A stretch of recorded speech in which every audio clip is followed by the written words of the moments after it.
Thank you. Thank you so much.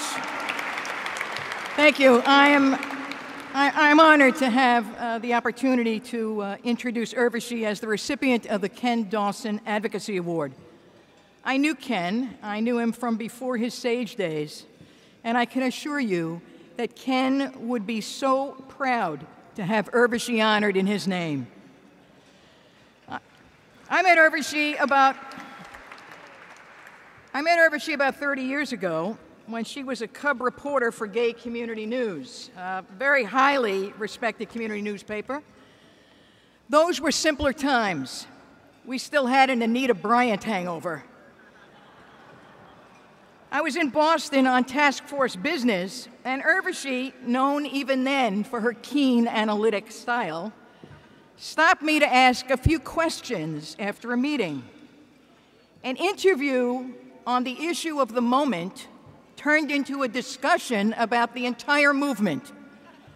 Probably went to world peace, hunger, and the migration of animals. As we finished, we walked out up to the street, and I thanked her, and I said goodbye, and she reached up and gave me a big, mushy kiss right on the lips. Now, I confess that there was a moment of conflict, a brief conflict, between my acute lesbianism and my political instincts. And then I figured, how bad can this article turn out?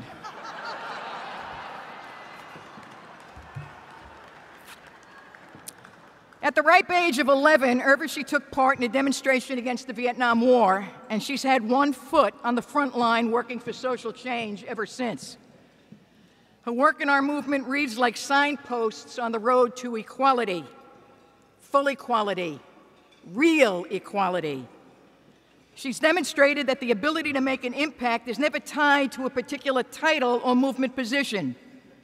Real advocates don't retire. They simply broaden their capacity to make an impact.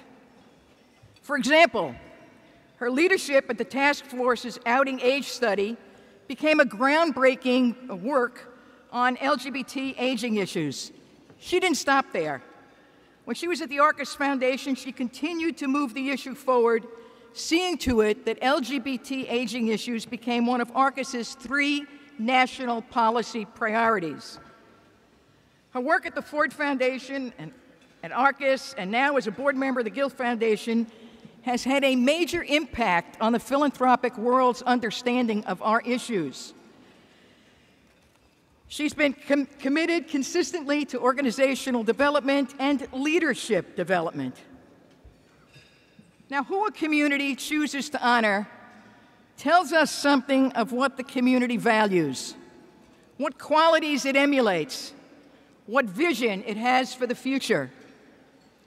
In choosing to honor Urvashi, you affirm coming out as our most significant political and moral act. You acknowledge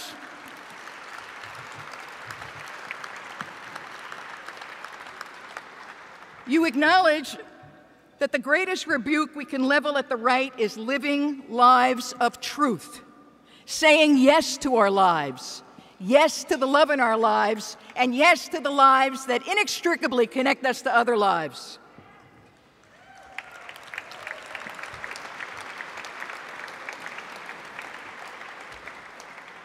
In choosing to honor Urvashi, you affirm the critical role community plays in our lives. Coming out is inherently also an act of seeking to come in to a community for the embrace and the unspoken assurance that among us, you're at home, you're safe. When members of our community are met with prejudice, disregard, or indifference, we're creating political refugees. We leave them no place to be, and we're all the more impoverished for having lost them. As an immigrant, a woman, a lesbian, a person of color, Urvashi's advocacy hits nearly every single hot button on the right.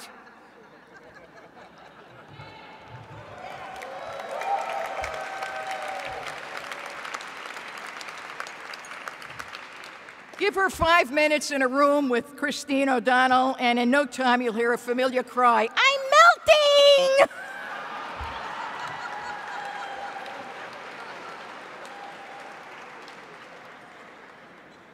In honoring Urvashi, you've distinguished between prominence, which often seeks only to advance itself, and leadership, which must always alter the terrain so that we can all move forward together. Congratulations, Sage, and congratulations, Urvashi.